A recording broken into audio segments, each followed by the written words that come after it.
Bruce Goldstein is the president of Farmworker Justice, a national nonprofit organization that works to empower migrant and seasonal farm workers by improving their living and working conditions. Recently, a new legislation, the Farm Workforce Modernization Act, passed in the House and is now waiting for a vote in the Senate. Bruce joins me to discuss farmworker justice and what this new legislation would mean for both farm workers and their employers. Welcome, Bruce. Thanks for coming.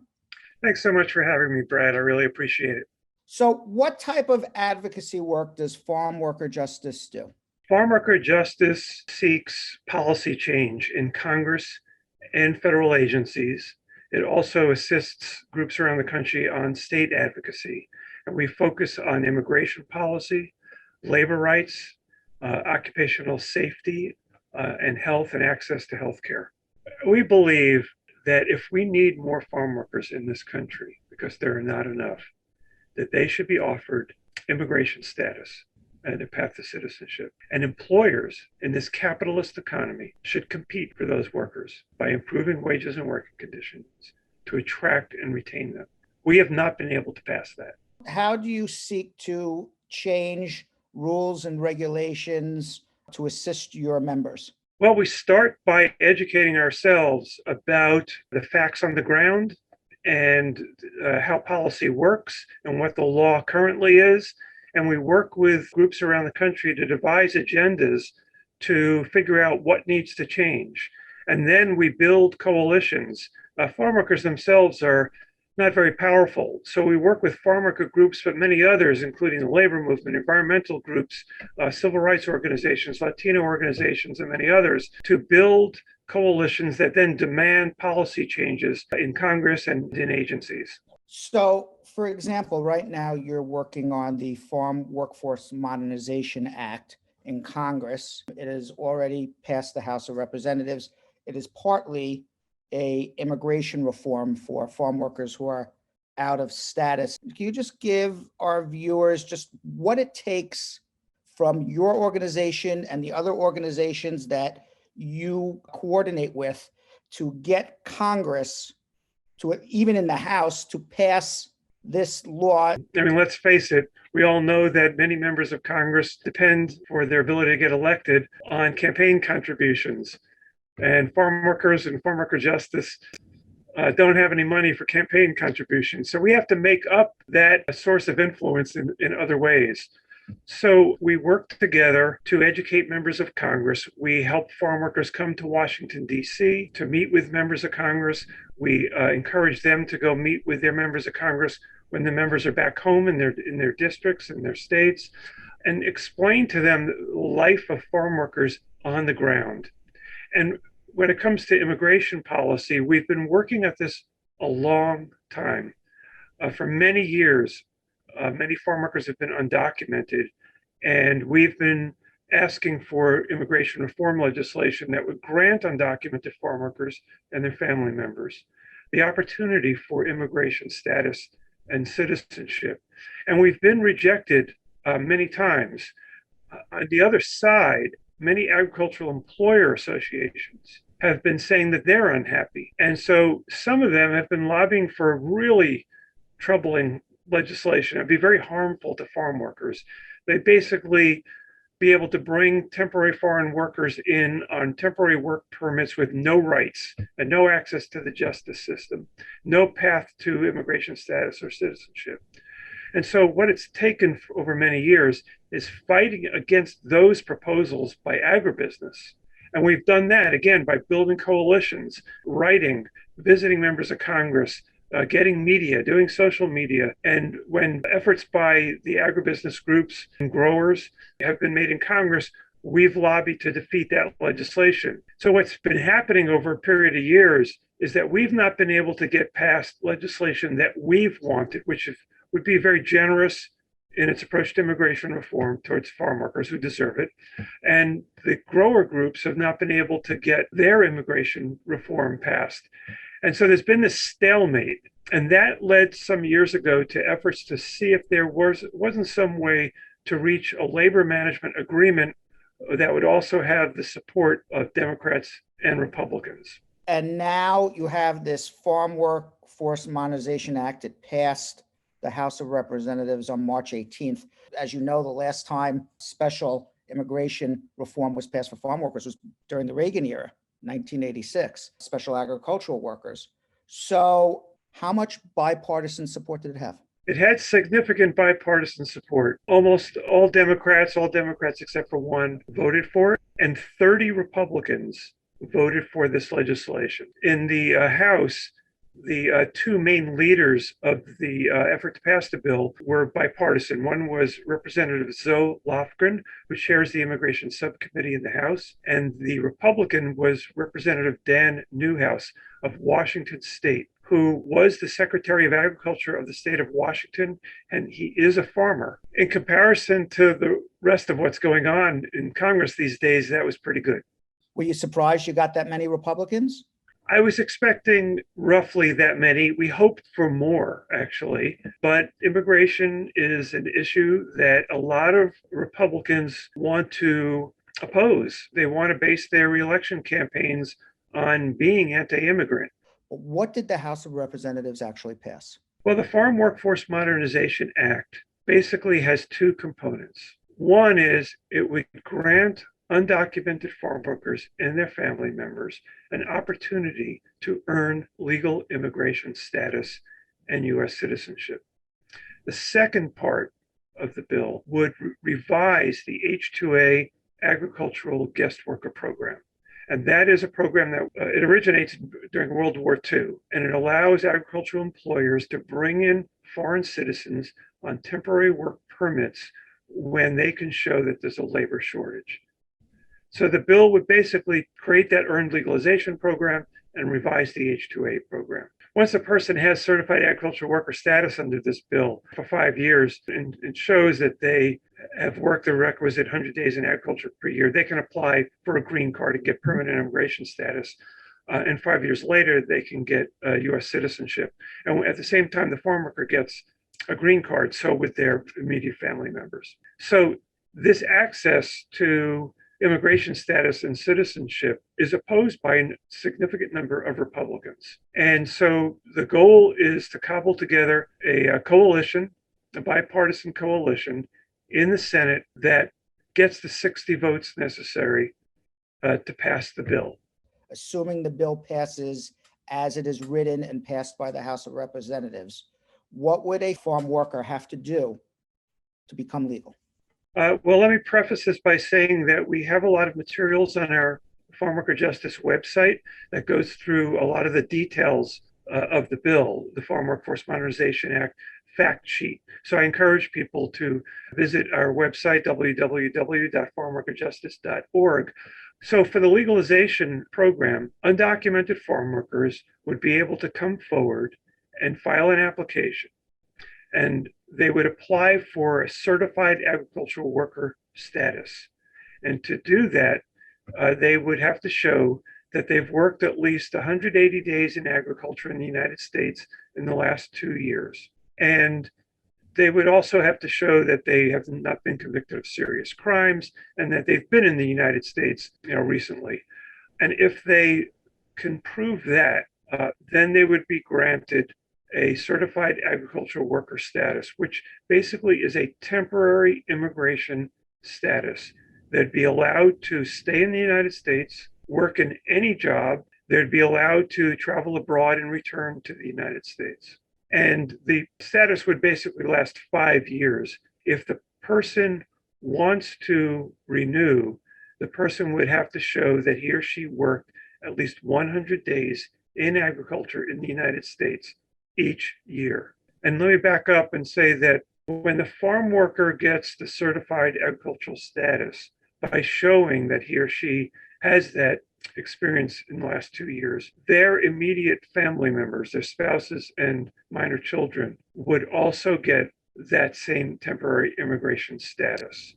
And that temporary immigration status also would last 5 years. They could work in any job in the United States, and the status would be renewable. They would not have to work in agriculture. And let me emphasize that agricultural work on farms and ranches in the United States is among the very lowest paying jobs in the United States. it is also ranked as among the most dangerous jobs in terms of occupational deaths and occupational injuries. Also, farm workers are excluded from many of the labor laws that protect other workers, like overtime pay after 40 hours a week. They don't get it. And the right to join a union free from discrimination or retaliation, they don't get that either. So this is one of the toughest jobs you can find in the United States. They have to prove that they've been doing it, and then they have to continue in it at least 100 days per year. And I'd just like to say this, when somebody says we don't want people coming from another country to take our jobs, these are not jobs that they're taking away from American citizens. For the most part, American citizens don't want these jobs. Is that correct? Right. More than 80% of farm workers are immigrants, and at least half the farm workers in the United States are undocumented immigrants. And, unfortunately, the jobs are low paying and dangerous. And so many people in the United States don't want to take these jobs. Part of our mission at Farmworker Justice is to improve the wages and working conditions and occupational safety of agriculture so that farm workers are paid better, do work in safer workplaces, and that will in turn stabilize the workforce so that we will not keep having such high turnover. The estimate that we rely on, that a lot of people do, is that there are 2.4 million farm workers in the United States. And so there's an estimate from the US Department of Labor based on the Farm Labor Survey of Workers that about half the farm workers are undocumented. So absurd when you think about these numbers. 50% of the people who grow the food that Americans eat are undocumented. And here's many politicians saying, throw them out of the country. We don't want them. What happens to our food supply if we don't have these undocumented workers working on our farms? Right. My view is that the agriculture system in this country would collapse if we were to deport any significant number of farm workers from the United States. And it's never become more clear than during this COVID-19 pandemic, because the Trump administration made an official finding that the food and agriculture system is a critical infrastructure sector in the United States, and that farm workers are essential workers in that sector. So we've just officially said that these workers are essential to our economic stability and our ability to eat. So the refusal to recognize that the reality is that these people are here and we need them, and many are undocumented and should be given status, is just outrageous. So some people will say, oh, we're not going to really deport them. The status quo will keep. So what is the status quo? The status quo that half the farm workers in the country are undocumented. Most of them have lived here for at least 15 years. Most of them are married and have children. They're afraid to go to public places. They're afraid to go to the parent-teacher conferences with their kids for fear that immigration agents in farm worker communities might show up at the school and arrest and deport them. They're afraid to go to COVID-19 testing sites and vaccination sites, again, for fear that immigration agents will be there. They're afraid to say to their employers, I need a mask. I need more sanitation facilities to be able to wash my hands more frequently. I need other protections against COVID-19. I need paid sick leave. Many of them are just afraid to ask their employers for that because they're undocumented, and they're afraid that they'll be fired, and getting another job could be difficult. And they're afraid that somebody will call the immigration service on them and have them arrested and deported. So that's the status quo for at least half the farm workers in this country, and it needs to end. How does it affect the average American who doesn't come into contact with these farm workers if they were to become legal? Consumers want to know, and they're making demands, and they're going to patronize companies that can prove that the farm workers are being treated well. Second is the reason why there's a compromise between farm worker organizations and growers on this legislation is that farm owners are saying, we need our workers to hold a legal status. And the reason is that the lack of legal status interferes with their ability to make a profit. Farms are less productive when a lot of their workers are living and working in fear of being arrested. Some of them for example, can't show up to work certain days because immigration agents in their ICE vans are roaming around their neighborhoods, their communities, and the farm workers stay in their homes and don't get onto the street to go to work. We work with a bunch of growers, and what they tell us is that farm work today requires the exercise of skill and judgment, not just bending over and stooping and picking fast. For example, when there's bird droppings and deer poop on crops like spinach and strawberries, farm workers today are being trained to make sure to report those things and to not pick those crops and to have it dealt with, because those kinds of contaminations of crops cause foodborne illness in human beings, the consumers. And a few years ago, virtually the entire spinach industry on the West Coast was shut down because of that.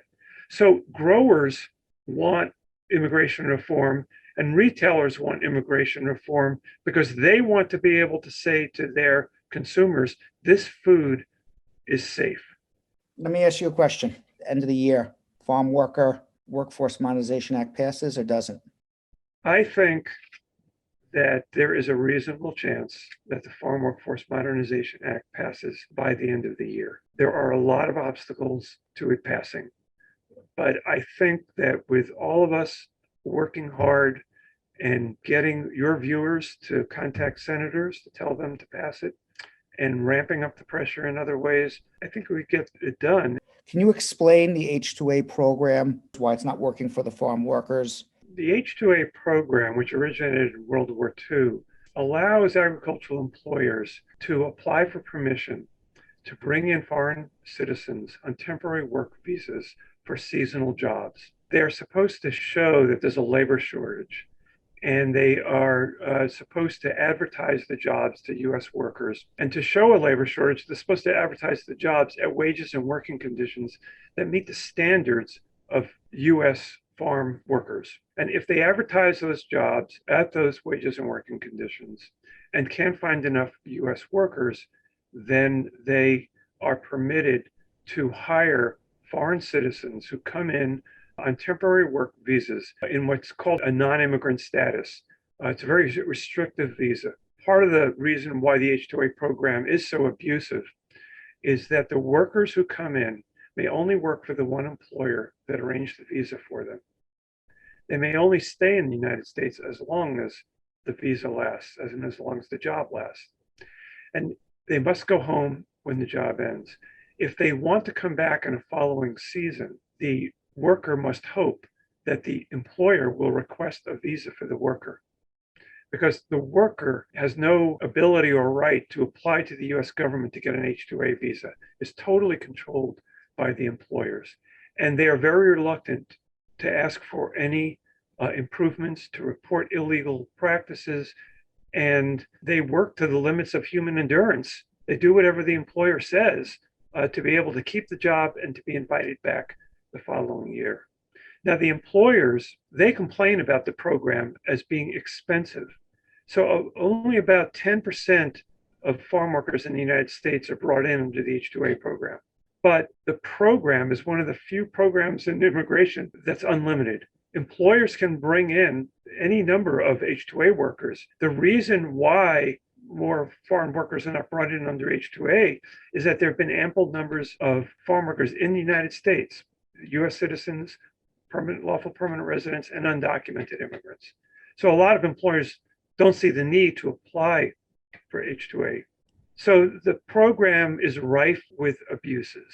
And for years, we've litigated and advocated and worked with lawyers all over the country to fight these abuses, which sometimes are quite serious and amount to human trafficking. What changes does the Farm Workforce Modernization Act do to the H-2A program?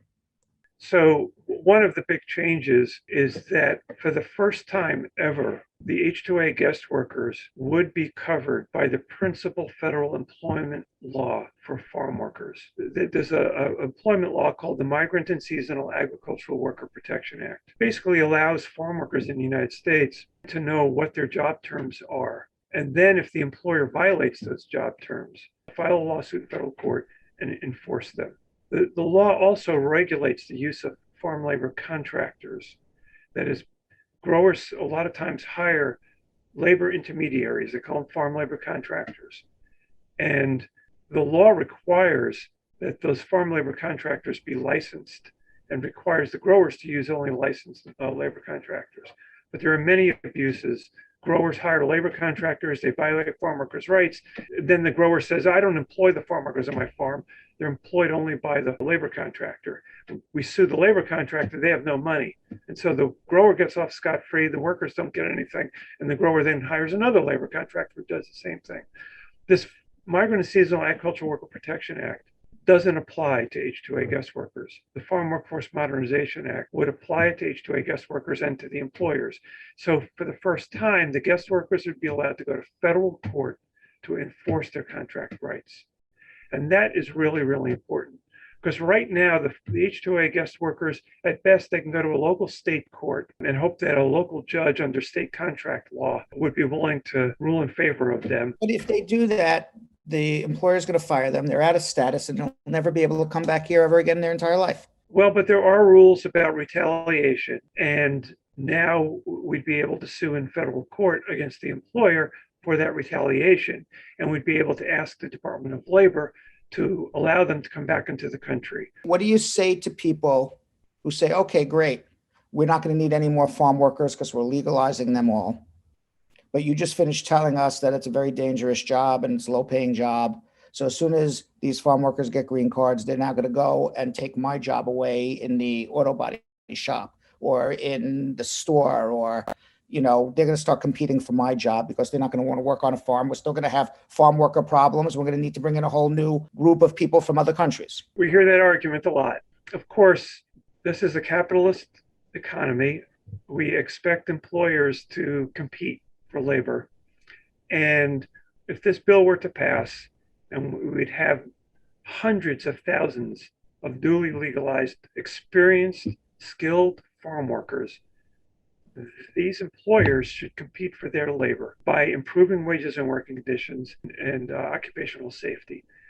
In addition, the large majority of farm workers, for them, this is their career. They don't go on to become computer programmers. And we are also optimistic that once these workers are legalized, a lot of employers who are very modern business people will recognize that this is an opportunity to transform the farm labor force and their practices to really modernize agriculture, to stop having this low wage, low productivity approach and work with workers who know their job and know how to make it more productive and more profitable, collaborate with them and to solve problems and have a win-win-win situation. What does that do to the cost of apples in the store for the average family? Glad you asked. It turns out that farm workers' wages are a tiny fraction of the price that consumers pay for their fruits and vegetables. This analysis shows is you can raise farm workers' wages by 40%. So let's assume the average farm worker, if they're lucky, is making $12 an hour on the West Coast. It's lower on the East Coast. You could raise their wages by 40%. That is from $12 an hour to almost $17 an hour. The increased price of food to the average household in the United States would be $25 per year. We can afford to improve farm workers' wages and working conditions in this country. How do we support this? What do we do? Let's get this thing going and pass. It's really important that people contact their United States senators and tell them to pass the Farm Workforce Modernization Act. What you can also do is support Farmworker Justice so that we can carry out this work by visiting our website, www.farmworkerjustice.org, and make a donation online. Farmworker Justice does not charge farm workers or their organizations a dime for any of the services that we provide. So we're dependent upon people like you to support us so we can help farm workers. And Brad, I really thank you for inviting me on your show to get the word out, because a lot of people don't know much about farm workers and the situation they're in and about immigration policy. And I'm an immigration practitioner, and I learned a lot today. So thank you very much for coming on as well. Let's just talk a little bit about your career. So you've been with Farm Worker Justice for how long? 33 years. Did you grow up on a farm? No, How did you get involved working for Farm Worker Justice? I went to law school.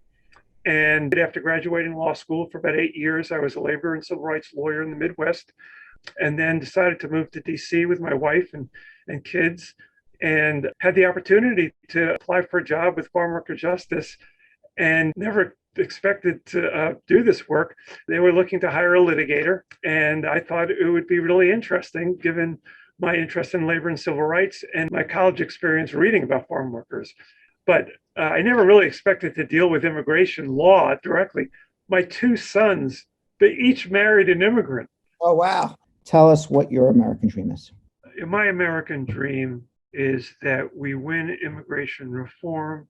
And if it's not perfect to begin with, we improve it later so that the undocumented farm workers who are currently here in the United States get legal immigration status and a path to citizenship, and so that future farm workers who come into the country to help feed us also are given a true immigration status and path to citizenship. And that through that, we work with all those farm workers to mobilize them so they can ask their employers and their communities for a greater measure of justice in this country.